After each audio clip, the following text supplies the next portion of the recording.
This is Vader Nation representing Perfect Fit podcast. We have a special guest today. Goes by JT, Pretty Boy JT, as they call him. My co-host Gene. Gene. I'm Gene Curry. I'm the co-host. There you go. All right, JT. So you know I've been knowing you for a long time.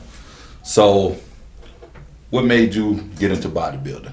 Well, first off, I appreciate you for having me. No doubt. No doubt. We appreciate guest, it, man. You know, Vader Nation, I appreciate that as the first official guest. Oh yeah, no doubt, no doubt. We're gonna put that in the books. Appreciate that, the invitation. But so to answer your question, initially I never got into the sport of competing in bodybuilding on purpose. It didn't happen on purpose. It was more of an accidental thing. There was a guy by the name of John Snyder that used to be Mr. South Carolina. Okay. In 2005, he won the state title in Columbia, South Carolina, and so he used to run a gym, Powerhouse Gym in Malden, South Carolina. So I lived in Malden at the time, or actually Simpsonville, but I worked at a Bilo in Malden, which is right down the street from the gym. So I was getting ready to graduate high school. Football really wasn't something I was really planning on trying to pursue to play college, level football. So I was still wanting to be active and still work out, so I was looking for a place to go to actually still, be able to still train and whatnot. Okay. So I didn't have a lot of money at the time. Like I said, I was working at a Bilo like 4 days a week, Saturdays, Sundays, on the weekend, and sometimes on Fridays. I'm trying to tell you. So, and back then I was only making like maybe $5 an hour or some shit, so $5.50 maybe. So I ended up going to a gym down the street, which is Powerhouse, and John, which was the front desk guy, he ran the whole facility. I know what you're talking about. I went in to get a week trial pass. He gave me a week free, checked the place out for a week. I noticed when I was working out, a lot of times he would be watching me, like as I was training. Right. And I only did like arms and chest back then, you know what I'm saying? I didn't know anything about back or any legs or none of that. Right. So he was watching me a little bit, man. So I remember my last day, my free pass, he asked me how I liked the gym. I told him, I said, I liked it. He was like, you think about signing up? And at the time, like I said, I didn't have a lot of money. Right. So I was like, yeah, man, I just, right now I'm working kind of down the street of this Bilo, man, I don't really have a lot of money. I said, so what I do is when I get up enough money, saved up to get a membership, I'll come back. Right. So he gave me a proposal. He said, I'll tell you what I do. If you let me train you for a bodybuilding show, he was like, I'll give you a free year pass to the gym. And I was like, what? He was like, yeah. So I was like, what's bodybuilding? Right. Really, I knew kind of like I had seen magazines and stuff. Yeah, but I didn't really know. You did jiu-jitsu too, right? Yeah, I did martial arts for like 17 years. Okay. So I kind of knew of it, but I didn't really know the gist of what it really was, So he was showing me pictures of himself, and he had pictures all over the wall and stuff. And I was like, if I gotta wear one of those little banana hammocks, and I'm good on that, So needless to say, he said, well, if you let me train you for a show, I'll give you a full 365 days for a year free. So I was like, all right, cool. And I said I'll do it. And so I was like, in my mind, like, all right, I'll tell him that I'll do this show, let him train me, but I'm not really going to do a show. Right. I just want a free membership, Yeah. So I was going to bail on him. Yeah. But he didn't give me a chance to do that. So he was like, come to the gym tomorrow at 3 o'clock. I didn't got to school at 3:30. So I skipped my last period to get to the gym at 3. Yeah. And when I got there, he was like, man, you serious, huh? I was like, well, you told me to be here at 3, Yeah. So we did shoulders that day, man. He kicked my ass. I didn't know you could do so many shoulder exercises. I never knew you could train shoulders, So anyway, that's kind of how it started. Okay. And so we went from there, and so I got ready for my first show with him. Okay. And by that time I got into it, man, I was hooked, So I know the gym. I used to work in Fountain Inn, so it's on that little side. Yeah, over that way. Yeah. Hottest Hot box. Hot as hell, So Hot I know box. the gym. It's an old school gym. What I know you motivational speaker. You train people and stuff like that. What motivates you? What fuels you every day to go? I gotta get it. I gotta do this. Motivation, man. I really do feel like it's a come and go thing. I'm not motivated all the time. I'm not gonna sit here in front. We all struggle. Yeah, I'm not gonna sit here in front like I am. Right. If anything, I think I'm just more disciplined than I am motivated. You know what I'm saying? My motivation comes and goes depending on like what I got going on, what life throws at you. Yeah. You know. How you And then, feel? then certain times, you know, I mean, I feel like I have a chip on my shoulder, so I got something to prove. Right. So I'm highly motivated. Oh, yeah. No doubt, and then no sometimes, you know, things are going well, Yeah. and I don't really have any adversaries to really prove wrong, any doubters, any haters, or nothing like that. And so I'm kind of like searching for that motivation. So I think for me, at least just for myself personally, I think it was more of discipline is what kept me this whole time than it was motivation. Because my motivation comes and goes, you know. Right. So I've just been very disciplined, like from a young age. Like I talked about, I did mixed martial arts for 17 years. Right. My dad taught mixed martial arts overseas in Germany in the military. So when I was born in Germany, my dad had his whole school, he had a whole dojo over there. So I've always been raised to be very disciplined. So for me, that's kind of what I kind of got my motivation from, was just doing the things I didn't like to do just to get the things that I wanted. Okay. Like the body that I wanted, the physique that I wanted was Yeah. more important to me than the things that I wanted to do. Right. So I would just sacrifice the things I wanted temporarily Yeah. for what I wanted long You term. definitely got to sacrifice. Yeah, so I think motivation comes and goes. Okay. Yeah, so, for me, anyway. you know, you've been all over the place, met a lot of people, probably trained with a lot of people. You know, Yeah, that's yeah. you know, that's pros like you, like such as yourself.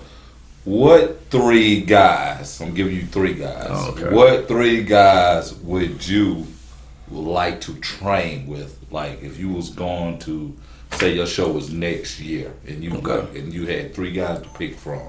You might have a leg guy, whatever. You know what I'm saying? Okay. What your top 3 guys that you would like to train with, if you had to train with them today for a year? Are these people that I've not trained with? Yeah, these people that I've never trained. Okay, because I've trained with a lot of guys. Right, All right, exactly. So yeah. Do they have to be people that are competing as of right now? They don't have to be. It's your top Just 3. in general. Yeah, like, just in general. Okay, Yeah. so if we're going back in history and time, I really wish I could have trained with in the past. Right. Kevin Levrone was one of my favorite bodybuilders ever.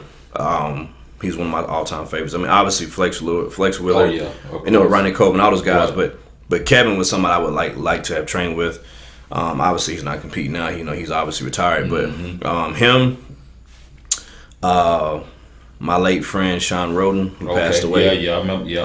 That was like what, late last year. Ago, Not even a year ago. About seven months ago now. Yeah, I remember. He was just about to do the show. Yeah, we were actually planning on training in January. I was gonna go out to Vegas and train with him at Flex Lewis's gym. We had planned, had set the time and everything, and then he ended up passing in December. So we never got to make that happen, unfortunately. But that was one of my guys I really, really was looking forward to training with. Now, we've been talking for years. We've been friends for years. Just never have trained before together. Right. We've been at expos together, hung out together, at the airport together. Yeah. But just never have worked out together before. So he would be my number 2 guy. And number 3, let's see. If I could train with, I'd probably say, I would have loved to have seen, maybe not trained with him, but I would have loved to have seen Ronnie Coleman in his prime. Oh yeah. I don't know if I'd have been able to hang with him. Yeah. You know what I'm saying? Yeah. But I would have loved to have seen that's crazy. like witnessed Right. the stuff that he had been doing. Yeah. Shouts out to Ronnie Coleman. Yeah, some of the videos we've all seen him do crazy stuff. I would have loved to have seen that in person. Yeah. Just like not on video, but like being there, witnessing like the intensity, the energy that he probably brought. Yeah. That'd have been something to view for sure. No doubt, That'd have been a sight to see. But so those are probably my top 3. Okay. If I had to pick. All right. So another thing. Where did the name Pretty Boy come from, man? All right, so that's kind of it's kind of a crazy story. So I always tell people nicknames cannot be self-proclaimed. That's right. So that's not a lot of people think I came up with that because I was like arrogant or conceited or whatever, and it wasn't. So there's a friend of mine. I don't know. He probably won't hear this interview, but his name is Jamal Oliver. Okay. And he was a kindergarten friend of mine, elementary school. But I met him in kindergarten. Okay. First day of school. Yeah. I was, we're like, what? How old are you in kindergarten? What, 5? Yeah. maybe. Yeah. So I'm walking into the cafeteria area where they have all the kids come in there, and I'm like going around the corner and I see all these kids. So I'm kind of like shy. I'm like, oh shit, there's a lot of people in there. Right. So I was nervous. So I kind of like hid around the corner. Yeah. Well, this kid, I guess he saw me peek my head around, and he gets up out of his chair, walks out into the hallway and sees me. I'm sitting on the floor. Yeah. And I'm like, my knees kind of up to my chest. Yeah. And he's like, yo, what you doing? And I was like, what's up, man? And he was like, he's supposed to come in the cafeteria and sit. And I was like, yeah, it's too many people in there. Like, I'm just going to hang out outside, Yeah. Because I was shy as hell back then. So he was like, my name is Jamal. What's yours? So I was like, my name is Jermain. And he was like, well, nice to meet you, man. So he shook my hand and he picked me up. Like, he helped me up off the floor. And he was like, come sit with me. Mm-hmm. So I was like, all right, cool. I got me a little friend, you know what I'm saying? So we walk in together and I sit down next to him. Luckily enough, we had the same first period. Okay. So we ended up having the same homeroom class. Right. And we had probably 4 or 5 different classes together through elementary school. Right. But he actually ended up being, probably to this day, still one of my best friends. He's actually an actor now, and he lives in Atlanta. Okay. But he gave me that name because I was like, back then, I was always like matching my clothes and shit. Oh, yeah, I was always like brushing my hair and shit. And so he was like, man, you're a pretty boy. Like, you always got to make sure your shit together. And I was like, no, I'm not. Yeah. And so no offense to anybody. But I always thought like a pretty boy was like meaning like you were like back then like homosexual or gay, and so I was kind of like back then there's a stigma around that. Like no offense to people that are that way. You know what I'm saying? Say light skinned dudes, you pretty. You know what I'm saying? But I just thought that was what that meant. Right. So I used to get offended by that. So I was ready to fight. I was like, bro, y'all need to stop calling me that. You know what I'm saying? Like I'm not no pretty boy. You know? Right. So like me and him almost fought because he always called me that. So eventually this older guy. We would call OGs now. Oh yeah, no doubt. He was a 5th grader. Yeah, he wasn't that much older than me, but back then he was. Oh yeah. And he told me, he said, "Man, that's not a negative thing. That's a positive thing. That means you care about your appearance and you care about how you present yourself. Like you should embrace that." Right. And so I was like, I never thought about it like that, So I just kind of ran with it. So that kind of stuck with me through elementary school, middle school, and so in high school I just kind of started embracing it. Okay. And so as I got into competing, everybody kind of always have these aliases, and so that's kind of how I got that name. So it wasn't self-proclaimed. Right. For those that want to know, a lot of people think like, why would you name yourself that? Same thing. I didn't name myself Vader. I had it on my shirt the other way, my work shirt. Yeah. Because my boss put it on there, and this lady at the store says, is that your name? I said, my mama called me that. Yeah. When your mama start calling you that, it's your name.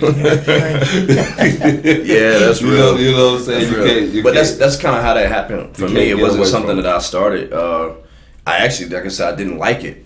It was actually a negative kind of. Like to me, it felt negative when I was called that. And as I got older, I realized like it really wasn't a negative thing. So my perspective on that changed. So I just kind of ran with it after that, Yeah. So like I said, man, me and you've been knowing each other about 12, 13 years. About 13 years. Damn, it's been that long? It's been a long time, man. We talking about the basement. Yo, that's crazy. I remember when you was doing your thing. You was working hard, going to the gym. What was it like when you won your first? What was it? The juniors.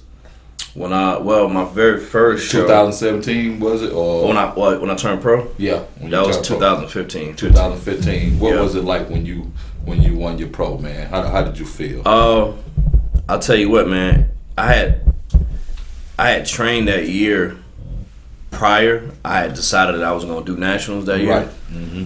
And people had kind of like doubted that I was able to not do the show, but like do the show and actually like be competitive, because that's a big step coming from like all the time, coming from state level to national level. That's a big jump, no doubt. And so we say crossing over. Yeah, so it was a big big jump. So I told my coach, Trey Hodge, shout out to Trey. No doubt, Trey. That's still my guy, Yep. But yeah, so me and Trey had sat down and talked. I had did junior nationals twice, or junior USA's, right? But it's a junior national show. Yeah, okay. And so I placed top 5, and so I was just like, I thought I was ready to go to the next level, right? And I knew I wanted to be a pro. Yeah. And they weren't giving out pro cards at the junior shows, so I was like, I'm no longer competing. If I'm not competing for a pro card, like I'm not competing no more. Yeah. Like every show I do, the purpose. Yeah, I just felt like every show I do needs to be getting me closer to my goal. That's right. A lot of people do shows.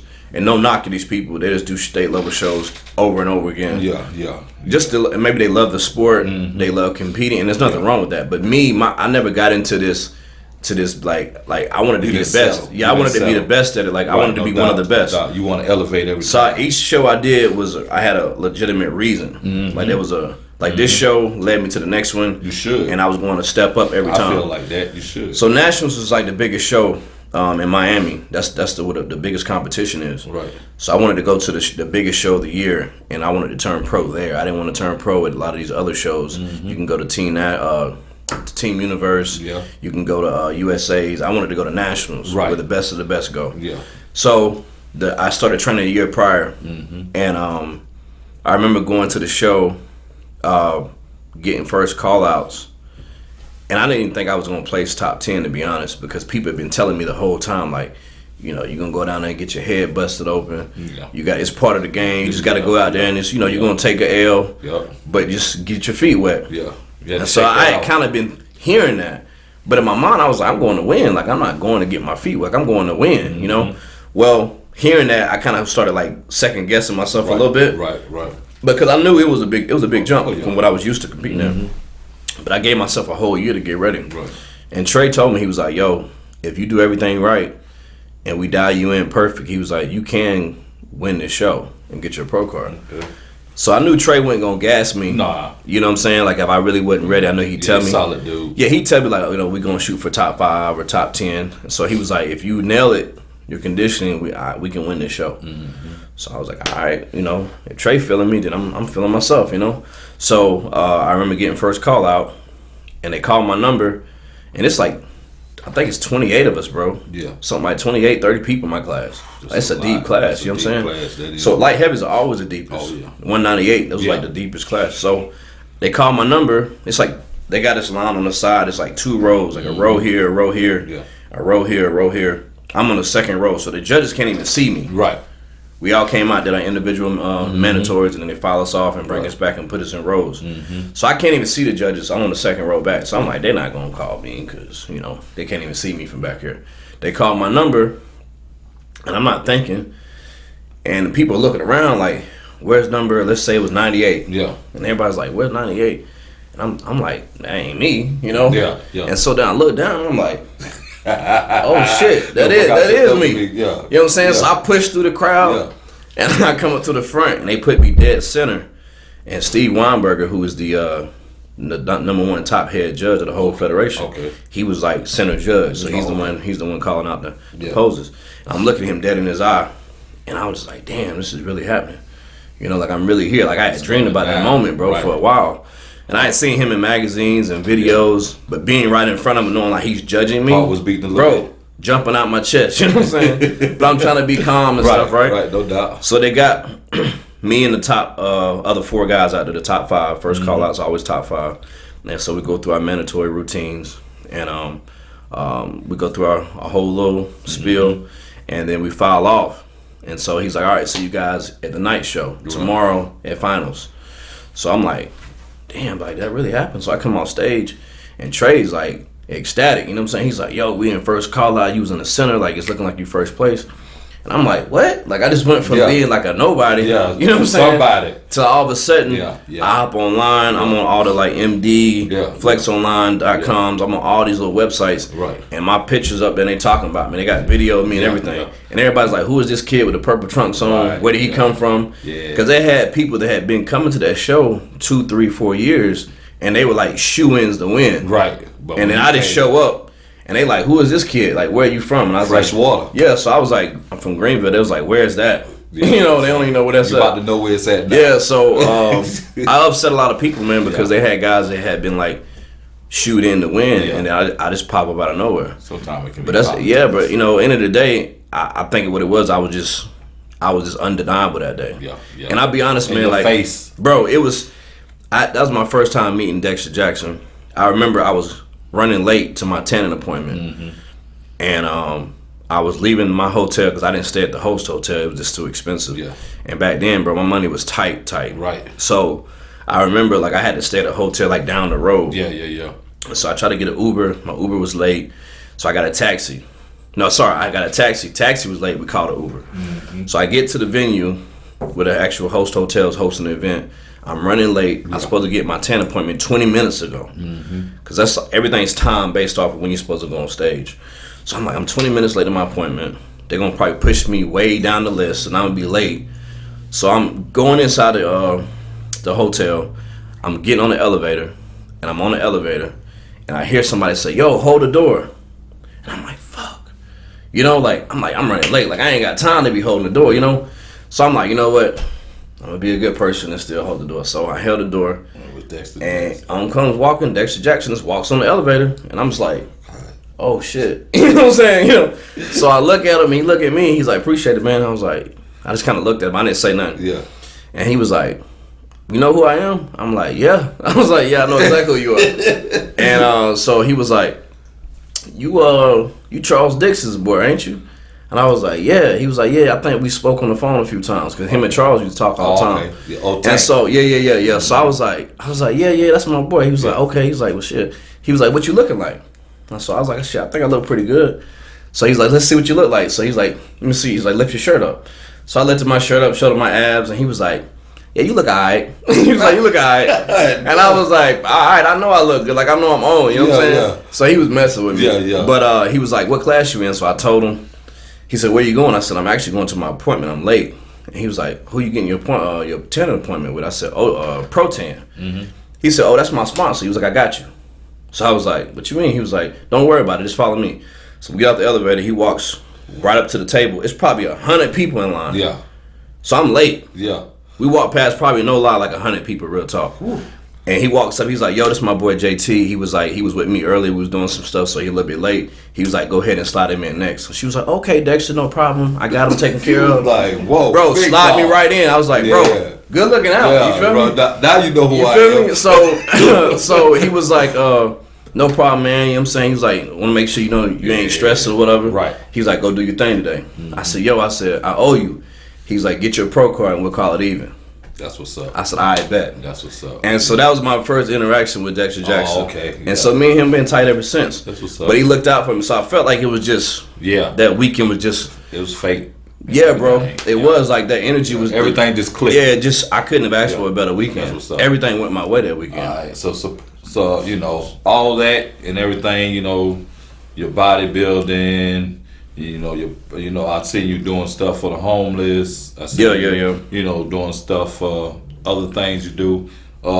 Describe your clothing line. You know, for those that don't know. It was something that I started initially back in 2016.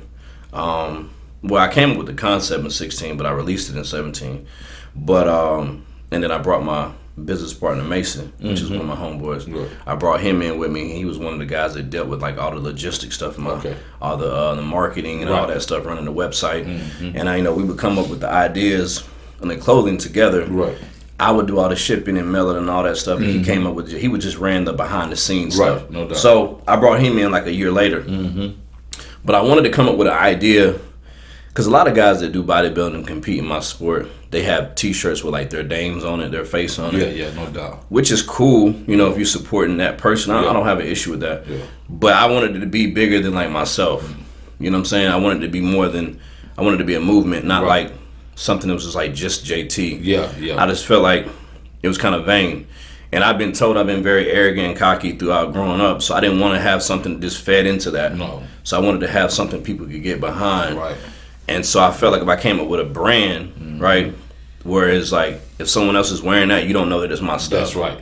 You feel me? That's right. I feel like people would support that more than they would support like me. Yeah. You feel me? And honestly, on the back side of that, I knew that if I really got into the clothing space, a lot of people are going to support me at first because they're just supporting me. Right. No doubt. But that doesn't necessarily mean I have a business. Right. That just means that I have supporters. Yep. But if I can have somebody wear my shirt with my logo on it that don't even know who I am, like I'm in the airport or the grocery store and they wearing my stuff, and I walk up to them like, yo, bro, where you get that shirt from? Yeah. Oh, a friend of mine gave it to me, or a friend of mine bought it for me, or whatever, and they don't even know who I am. Right, exactly. That's when you know. That's when you, okay, they fuck with your vibe. Product. They like the product. You see what I'm saying? Yeah. So to me, I wanted it to be more of that than I wanted it to be an actual, like, oh, look at me, my face on my shirt. Yeah. So obviously, I got my stuff on now. So let them know what the acronym is. It's ACE and what it. Yeah, so ACE itself, I wanted to have a meaning to it. So obviously, you think about the word ace. Obviously, people think about, being the elite, being the top, right? The apex of whatever it is, right? But you actually break down each letter. The A stands for ambition. the C stands for creates, and then the E stands for everything. So ambition creates everything is really, to me, almost like my motto. Like, well, you can't do anything if you don't have an ambition. Right. You know, Right. so anything that you do, like even this podcast that you're doing, you have to have some type of ambition to even get this started. That's right. Right, whatever it is that you're trying to pursue, it starts with that an idea, obviously, and then ambition behind that idea. Right. Because a lot of people have dreams, right? Oh yeah. Aspirations, but they never put any work behind it, so it just remains an idea. So to me, I wanted it to be something that had a meaning. Somebody could get behind and support, and without it being attached to me or my name. Okay. So that's kind of how I came up with the acronym ACE. Okay. So the website was like ambitioncreateseverything.com. Right. But initially I just say ACE because obviously it's a lot easier Oh, to say yeah, ACE, you know what I'm no. saying? So, and then honestly right now, me and my buddy Mason are going through like a revamp phase. Okay, that's what I was about to ask you. Yeah, When so gonna come out with some we more had a stuff. website. We took the website down. We're trying to recreate the whole website. Right. We're going to do a whole revamp of the whole thing right now. Okay. Come up with a whole different line of products, t-shirts, hats. A lot of women are wanting stuff now too, like leggings and tank tops and stuff like that. So we're gonna yoga sets. Yeah, bro. Yeah, so we're gonna do a whole female line too. Him and his wife are gonna work on probably the women's line more so, since she has a lot of ideas. Oh yeah, no doubt. Of like what women like, what women want to wear. Obviously, I'm not a female, so I need a little bit more of assistance in that area. You feel me? So she's gonna help us out with the women's side of things, but I want to give them something too, because a lot of women are like, you know, I work out too. Right. You know, I support you too. That's true. And That's true. I didn't have anything for women at first. It was just guys, you know. A lot of time it just started out with just me being meatheads, like just my homeboys and no guys doubt. in the gym. Yeah. So I was like, you know what? Now that I'm actually trying to go into more of an actual a business side of things, I got to start looking at, okay, I need to start incorporating other people, Right. women too. And women spend more money than most men. Oh do. yeah. You know what I'm saying? Yeah, that's you want a successful business, get women on board. Yeah. And I like the logo, man. It's clean. It's not all over the place. You know what I'm saying? Something small. Yeah, something small like Nike or whatever. I feel like a lot of times when you get a successful brand, people can see the logo and not even have to necessarily know what it is, but they just recognize the logo. Yeah. You know, like you don't have to, like Nike, they don't even have to have their name underneath it anymore. Just the check itself symbolizes. Everybody knows what it is. Exactly. And so for me, I don't know if I'll ever get to that level, but what I'm saying is I want to get to the point where when people see the logo, they know what the logo is without me having to say it's ambition. A lot of people just see it as like the little cube it looks like. Yeah. And they're like, oh, damn, it's a little deeper than that. Yeah. And so it actually has a little bit more meaning behind just the cube itself with the 3 letters in it. So, but that's kind of how that came about. So it's been 4 years now. JT, how many years have you been bodybuilding? Well, as of right now, I'll say I'm unofficially retired right now, right? Oh, okay. But so this year is 16 years. 16 years. 16 years competitively. Okay. But I mean, I've been working out since I was probably 12 or 13. But yeah, competitive like bodybuilding 16 years, and then pro 8 years. So about half and half. How many titles have you won in pro? As a pro, man, I've not won a pro show since I've been competing as a pro. But you placed. The last show that I won was 2014. Well, really, I say 15. Okay. They robbed me. You know what I'm saying? But we won't go there. You know what I'm saying? You know, the People's Champ is what I call myself in that show. Yeah. But the people knew who won that show. But so 2015 technically, well, 14 technically. But so yeah, as a pro, man, like competing just changed a lot. Like you automatically drop off to the bottom of the totem pole automatically. Yeah. So I go from being like on top as an amateur to all of a sudden now you're a pro. Now you're at the bottom of the totem pole. Right. And you got to work your way back up. And like you were saying earlier, politics do play a part. I say they do in a sense of like, it's taboo. You know? I mean, it's like you can't prove that, but we know it exists, right? So, but I don't like to really be the one to say, oh, it's all about politics, because when you win shows, you don't scream politics. No, that's right. You know what I'm saying? Right. So you only use that term when it's like when you don't win. Right. So I don't like to be the person making excuses. No doubt. But I do know that sometimes some shows that I've been in, I do know that I'm being honest with myself, being unbiased. I know that I should have placed higher than I did, but it was based off of this person had a name, or they had a well-known sponsor, or their sponsor pay for the show itself. Like if you got a sponsor that's paying to actually do the show, your athlete's not gonna place out of the top 3, top 5. It's just not gonna happen. Like this sponsor put up, say, 80 grand for the show. You best believe the athlete's gonna do well. That's just that's just a fact. Yeah. So, but to me, if I'm not winning, it doesn't matter what place. Like to me, second is just as good as last in my eyes. That's just how I look at it as being a competitor. But obviously, at the professional level, it matters because it's all about money. So you're placing, the further you go down, the less money you make. So it matters in that standpoint. But if you're going off of just like the simple principle of being a competitor, like if you're not winning, then you're still losing. Whether you won, whether you took second or you took fifth, like you still lost. You feel me? So that's kind of how I've always looked at it. But you're not retired yet? Unofficially, no, I'm not. Okay. But I mean, what I'm doing is I'm too young. Let's just say I'm 35, something like that. 34, yeah. 34. So let's just say I'm taking a little break, but I do back, right? Yeah, I do feel like I may compete again. My main focus right now is getting my younger brother his pro card next year. We tried last year. He missed it by a point. Yeah, he looks really good. So he just had a baby, man. He going through dealing with getting acclimated to that. So now he got 3 kids right now. So he just had a newborn. So I told him to take the rest of this year, focus on getting stuff situated at home. He's going through a job, career change, so he's working on getting that stable. And once he gets everything legit and everything stable, then we're going to try to make another push next year. And so my main goal right now is getting him pro. And then once he turns pro, me and him have like a little pact. We want to do a pro show together. Oh, that's good. So that's kind of probably like the next time I'll probably come back to the stage and I'll do a show with him. So they have a little more meaning to it to me. I'm not really chasing this facade now to try to be Mr. Olympia or Mr. whatever you want to call it. Okay. At this point now, like, I'm about making money and I'm about being in business with good people. So to me, like, it's got to make sense. So if I come back next year with my brother, it'll make sense, number one. I can use it as marketing for my coaching. And I can also document this with my YouTube channel and all that. So I can actually create hype around me coming back as opposed to just chasing a show just to win a show. At this point, like, it's more about the memories and more about what I can use the content for than it is about winning the show. What I always said this, I'm older than you by a long shot. I'm 62. Okay. And when I was younger, I always told everybody that weightlifting is the toughest sport in the world because you one-on-one with that weight. I agree. It does not give up on you. It don't give you no easy day when you go in that gym. That's real. And it's the toughest sport in the world. Explain to the people. Okay. Why it is so tough. I want to challenge that though, that notion. I want to see. I do feel like it's one of the toughest. I'm not gonna say the toughest. I think it's one of for sure. Because the weights don't lie, and they always gonna be the same no matter what day you come in. Right. You either have good days or bad days, but 100 pounds is always 100 pounds. Yeah. You just not having a good day that day, so it feels heavier, but it's still 100 pounds. Yeah.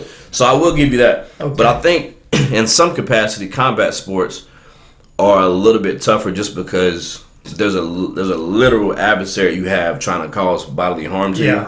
Okay. Whereas like that can change the whole mental capacity of your preparation, because now you have like, it's not just you against something else, but it's you against someone else that's trying to like do the same thing that you're trying to do to them. So I feel like in a way, and I've done both.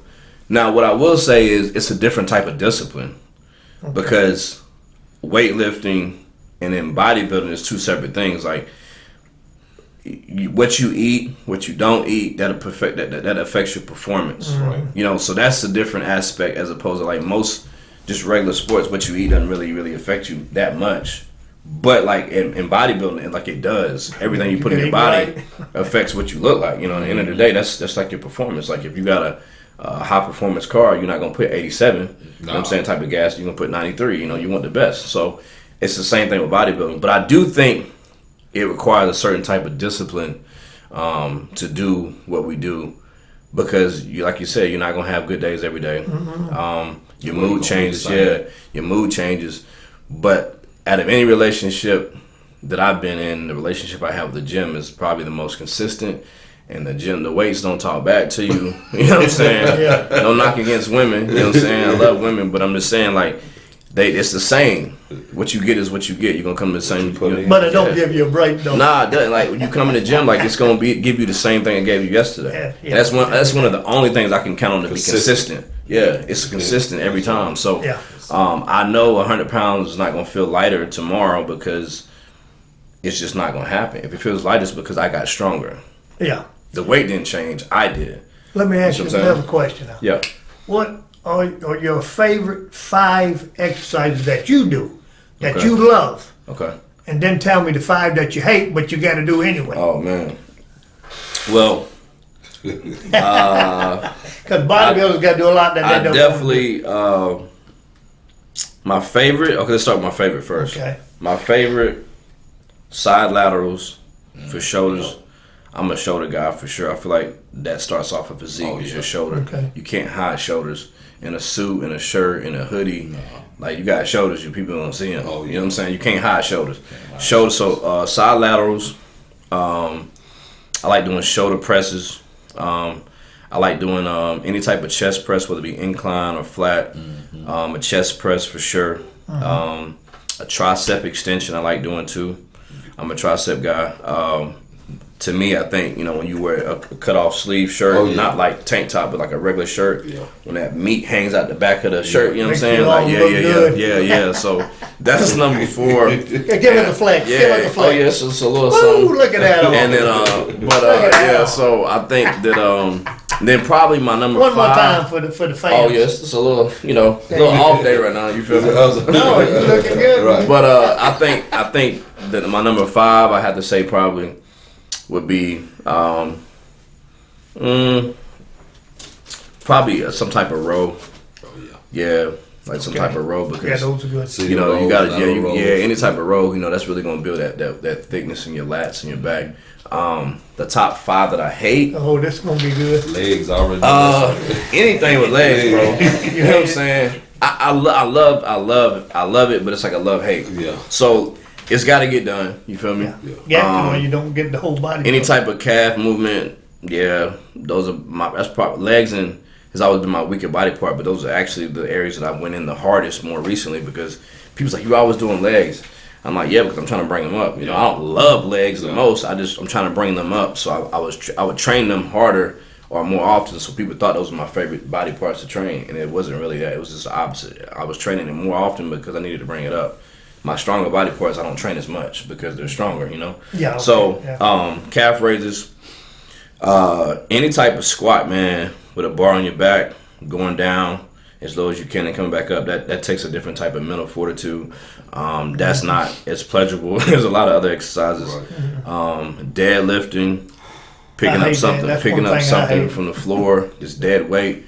That's very challenging. I hate doing bicep curls. Believe it or not, I do. Really? Yeah, it's just because I get How so come much. Your biceps are so Yeah, big? but see, I think what it is, the reason why I hate it is because they get pumped so fast that the burn is almost like too much for me sometimes. Like my connection mentally with my bicep is so strong. Like I get a pump within like 3 reps. Right. And then it's like it just burns the entire muscle. time. Yeah, it just burns. Muscle. And you think about it, out of any exercise you do, you can't really mess up a bicep curl. No. Like you can't really you can mess up a shoulder press, Yeah. a bench press. Like you can use more shoulder than it. But you can't really mess that up. No. You know, if you do that, it's on the bicep automatically. Yeah. So every rep, I feel more than any other rep I do with any other exercise when I do a bicep curl. So for me, they get pumped very fast. The connection is very great, so they hurt. That's why I don't like doing them because they burn so much. My pump is so crazy on biceps. Like people would think that I love doing them, but I'm like, man, shit. It's so intense because my arms feel like I can't even they feel like they're about to explode sometimes. So for me, I don't really like doing biceps. I just do them because obviously you want to have a complete arm. Yeah. But so those are probably my top 5 that I don't like doing the most. That's something that used to happen to me, but after it happened to me, I wouldn't do it ever again. You don't never flex after a hard workout. Have you noticed? And it turned into a Charlie horse. Oh, well, you talking about cramping? Yeah, cramping. Yeah. Now, what I'll say, when I'm prepping for shows, especially, I would pose the muscle that I'm training more right after I train. The reason why I said it is because I'm trying to force as much blood into that area as possible. So I'm actually trying to stretch that fascia as much as I can by putting as much blood into the area. So when I get done doing, say, a flat bench or a chest press or flies, cables or whatever, I would flex my chest, and it would hurt and it would cramp, but it's because that muscle is now you can feel that muscle connection so much better because it's pumped, as opposed to like when you wake up in the morning when you're cold, you don't have as much of a muscle connection because the blood's not in that area. So for me, I would do that because it made it harder. So I'd always try to make something harder. I'm wired that way, a little weird, you know what I'm saying? Like anything I can make harder, I would try to make harder. But I have had cramps on like legs, hamstrings, quads. Those are the worst. Yeah. Speaking of legs, I did legs yesterday. Yeah. I think yesterday. And bro, you did like man, bro, when I get home, like 2-3 hours when I get home after that, walking is like a task, man. For real, like legs, like a little boy baby. Bro, no lie, every workout. Right. Every single leg day, my legs cramp when I get home. It doesn't matter how much time I take off. It's actually worse if I take more time off. Believe it or not, it's actually worse. But yeah, every leg day. Now, biceps, chest, back, shoulders, I don't cramp up as much. Nowhere near as much. But legs day, it happens every week. Doesn't matter what day of the week I train, it's going to happen. If I do leg extensions and I do squats, it's going to happen. Well, I don't feel so bad now. And the reason why I think that is because I'm actually squeezing the muscle. I'm not just doing like a rep. I'm not just going down. You're doing coming back up. Way. When I come down and I come up, I squeeze my quads at the top. When I do a leg muscle work. Yeah, when I do a leg extension, like at the very top of the movement, I'm squeezing and flexing my quads. And then I'm relaxing the weight. I'm controlling it down. I come up and flex it. I'm not just moving the weight. I'm actually squeezing each rep. So I think that's why my legs lock up. And I get Charlie horses and stuff on leg curls because I'm actually, my muscle is actually working. It's different. You are a bodybuilder. Yeah, like I was legs a power sore right lifter back in my day. That's why, I was a power lifter. You told me you used to be that. I heard you used to be that guy back in the day. I was the man. Yeah, I heard you was about. Yeah, I heard. That's what I heard. That's what's up. Back then, that was when I was your age. That's what's up, though. I'd rather been a has been than a never been. Right. You feel me? You know what I'm saying? Everybody's a pioneer. Everybody's a pioneer. You know what I'm saying? One of these days, man, I'll be take your blueprint. Oh yeah. Because one day I look forward to being, in my 50s or 60s, man, looking back, and I can be like, man, back in my day, bro, like, you know what I'm saying? I was that guy. You can be like, yeah, I bet you were. I'm like, nah, I got content. You can look. But not even that, because speaking of content, I was like, well, you know what? Let me go ahead and Google this. I just Googled your name, because people say Google me. Yeah. So I was like, Google Jermain Todd. I was like, okay, damn. So I'm strong like shit. I never had Google myself, right? My dad was telling me about it one day. He was like, you got a lot of stuff online. Boy. And I was like, what are you talking about? Because I've always been on social media, like Facebook, Instagram, Snapchat. So like I've always like stuff that I put up there. I'm like, I ain't never went like, I'm like, what do you mean? Yeah. He's like, just look it up sometimes. So I did it, and I was like, damn, it's got all my shows on. I'm like, damn. Matter of fact, your name came straight at the top. Like when you Google people, your name, I had to put bodybuilder, but it came straight up to the top. Yeah. And I was just like, you gonna stop? Bro, I looked on there like, matter of fact, 2 days ago. Yeah, and I was like, damn, it's a lot more stuff on it than what I thought. That let you know, you know what I'm saying? You putting in work. And bro, like honestly, I had never realized how many shows I've really done, and I was like going back and counting. I was like, damn, I've done a lot of shows. I seen it. That's why I said I seen that. NPC Junior. 2006 was my was my first show I ever did, man. So it's been 16 years this year. Right, so good. I know. So you got proof. Yeah. Back in my day, we didn't have these iPhones and stuff. Yeah. I got a lot of It's a gift and a curse, though. It is, bro. It's a gift and a curse. It's like a digital footprint now, man. Who knows what 10, 20 years from now what things will be like. Yeah. So all this technology advancing. For your fans out there, and you got plenty of them, I know. Well, I call them supporters, but supporters, fans, people that like you. Yeah. Facts. Give your measurement so they'll know exactly what you are. Right now, I couldn't even tell you. I've dropped, believe it or not, since I was, it's with July now. Since I decided I was going to take a break, I've dropped like 30 pounds. Believe it or not, I was about 250. I'm about 225, 227 right now. You look bigger than that, don't you? Yeah, I was about 250, man. I was a lot heavier. You look bigger than 250. But I'm going to be honest with you. The reason why I stopped, man, I got sleep apnea real bad, Okay. And so when I was 250 and I was trying to push to 260. And so I was eating a lot, man. I was training heavy. And I had an episode one night. I woke up, man. I use a CPAP machine now. I've had it for a while, yeah. And I didn't have it on that night, which I should have had it on. But I woke up one morning, man, like choking. Like it shot me out of the bed. And I was like acid reflux, kind of like. Nah, I'm talking about like I had stopped breathing. Okay. And like I guess my body like shot me up out of the bed. Like I freaked out. Right. And I was like grabbing my throat, man. I couldn't get my airway to open up. My whole throat was closed. So I'm freaking out, man. I'm grabbing my neck and shit, trying to get my airway to open up, trying to get a breath, because I'm like, I don't know how long I had not been breathing for, but sometimes I'll start breathing for 10, 15 seconds. Yeah. And then like I've watched video of me doing it, so I know. I'll take like a big, I'll take like a big gasp of air, and then I'll go back to sleep. And I do that when I'm sleeping. I don't know what I'm doing it. You know. That's when you was 250. Yeah, so that would happen a lot, and I just never to the extent of it happening like it did this time. This is like 3 months ago, and well, maybe 3 months, a little over 3 months ago now. And so that morning I woke up. It was a Tuesday morning. I woke up, man, and it freaked me out because I couldn't. It's like my throat was shut. I could not get any air in. So I'm freaking out, walking, pacing back and forth in my room. I'm thinking like, damn, I'm about to die in here on a Tuesday morning by myself in my room. That's how I'm thinking, right? And so I have a fan that I keep on my nightstand that I keep running throughout the night, so I don't sweat and stuff. And something told me just to grab that fan. I grabbed the fan and I held it to my face.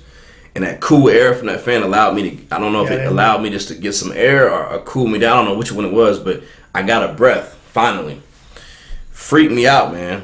I'm talking about once I got the first breath, I was good. But I called my coach immediately and talked to him and told him about what happened. I was, obviously, I was ecstatic, man, because I was like freaking out, And so he told me, he said, yo, I want you to go to the doctor. I want you to get some tests ran. I want you to check your heart, make sure everything's good, get an EKG done, a pulmonary test, make sure your lungs and everything's okay, a calcium score, make sure you ain't got no blockage in your arteries. So I was like, all right, cool. I set an appointment up. It took me about a week or two to get in. Went in and had everything done. Everything came back great. Yeah. I told him what happened and told him why I was there. But that showed me like, okay, if I'm having this issue, now granted, if I'd have had my CPAP on, I'd probably have been fine.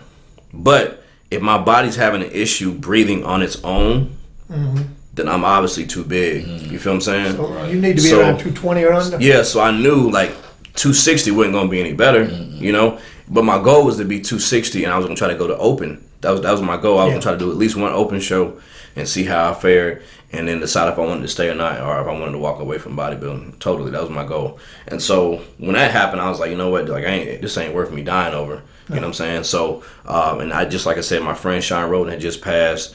We had a whole bunch of people in the bodybuilding world just passed, like within not even 6 months prior to that. And so I was just like second guessing and thinking about a lot of things. And I was like, I love this sport, man, but I just don't know if it's worth that to me. So, no, not worth your life. So I took a step back, man.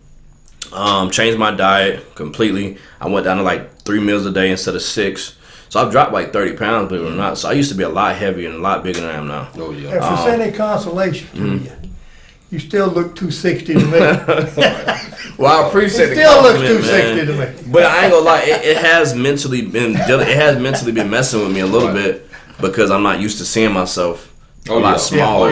I'm used to seeing myself like 30 pounds bigger. Right. And so like now I feel like when I go out in public, people look at me like, damn, what's wrong with he? You know what I'm saying? So it's like it's taking some time to get adjusted to it. Yeah, don't let that get in your brain. I get that too. Don't let that get in your brain. Yeah, so just believe. That you're the best you can be. Oh, facts. And I know at the end of the day I'm healthier now. So so if I do come back, when you lighter weight too. Well, I mean, I use it now just because I don't want to take no chances. You know what I'm saying? Like, but I will say this.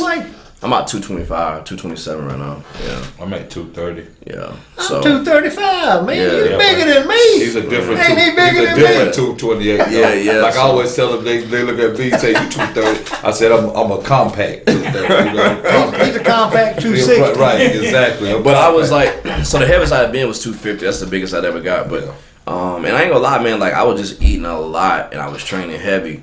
And I felt good, don't get me wrong. I mean, I felt good. Now I feel like more mobile, functional. I feel better functionally, you know what I'm saying? Bloated and stuff. Yeah, like I don't feel winded as much. Like when I walk up the steps and stuff, I'm not like. You can move fast now. Oh yeah, like I feel like I can, I can go on a jog. I go hiking now every Sunday. I'll take a hike. So that's good. You know what I'm saying? Now I do like fasting every other Saturday. I'll fast for 24 hours. You know what I'm saying? So I'm eating a lot healthier now. So now I'm just more on like a more of a health vibe more so than trying to be more healthier. Not saying that bodybuilding is something I'm never gonna come back to. It's just not something that like I'm not obsessed with it like I used to be. Like the older I get now, I just realize like there's more things in life than like getting on stage. Yeah, you know what I'm saying? Like I got nieces and nephews now. My parents are getting older. Like I got people that I need to be around for. You feel me? So I'm just looking at things from a different lens now. Like I still love it. I'll probably still compete again, but it's just gonna be at a different capacity. Like I'm not so much. You're not gonna rush it. Yeah, I'm just not. It doesn't consume me now. Mm-hmm. That used to be all I thought about. Right. Yeah. I didn't care about nothing else. It was just like when I gotta train, when's my next meal, and what show am I doing. I remember those. That was it. I mean, he could tell you. I remember. Like we working security, bro. I got Tupperware with me. Yeah. Like I'm working security. I got my Tupperware with me. Every 2 hours, like I'm eating on. And he's going to the gym after week. Like it's on. Like okay, it's 9. Okay, so 11, I gotta eat. Like 11 o'clock, alarm goes off. Had it on. Yeah, meal in the microwave. Then I got a microwave, eating it cold. Yep. And I get off 2:30, 3 o'clock in the morning. Like I'm going to the gym to do cardio. When I finish, Yep. they tell you I used to do that all the time. Like that's all I cared about. Yep. I didn't care about nothing else. Yeah. So now I've opened my mind to this different things. I realize that there's more to life than just being fixated on just that one thing. And that one thing didn't really bring me any financial gain. Yeah. You know, I was chasing something like I'm not gonna sit here and bash it because I love it, but I'm just saying like I had to look at it from a different lens. Like, am I making money off of this? And if I am, cool. If I'm not, it's time to reevaluate some things because now my health is being somewhat compromised because I'm chasing this dream or this goal, and what am I getting in return? So I had to look at myself in the mirror and be like, you know what? Like, what are you doing, bro? Like, you still look good now. Like, I know I can look good and not be 250. Yeah. You know, I probably could be about 220. 260 to me. I probably could be about 220. I think that's what my body wants to be, around like 220, probably, to be honest. And so obviously, you know, I changed my diet completely, my supplementation, everything. So, but yeah, I feel better, but mentally it's messing with me a little bit. All right, so we appreciate you coming through. For sure, man. So what I want you to just hit them with your plugs, your YouTube channel and everything. Yeah. So yeah. My YouTube channel is just my first and last name, Jermain Todd. That's JerMaine. Last name is TODD, Todd. Instagram, same thing, Jermain Todd _ I'm just not getting on TikTok. It's all the same thing. Right. And so, you know, you can find me there. My main thing that I'm on is Instagram right now, but all that stuff's linked in. So, yeah, reach out to me, DM me, whatever. You know what I'm saying? If you want to, I do offer coaching for people that do compete. You know, I do offer that as a service. And honestly, anyone that wants to get with me on my clothing and stuff, reach out to me there too. So all of my outlets pretty much funnel into my Instagram. Those are my main source of social media, and I do YouTube obviously too as well. But it's all the same thing, first and last name. No doubt. I definitely appreciate you. Always, bro. Pretty boy JT, you know what I'm saying? Appreciate you, bro. One of the greatest come out of Greenfield, South Carolina. Appreciate you too, man. Most definitely. Plug you in, www.perfectfit.com. Go check us out. Supplements, online training. My co-host Gene, and I am Vetty Nature, and we are out.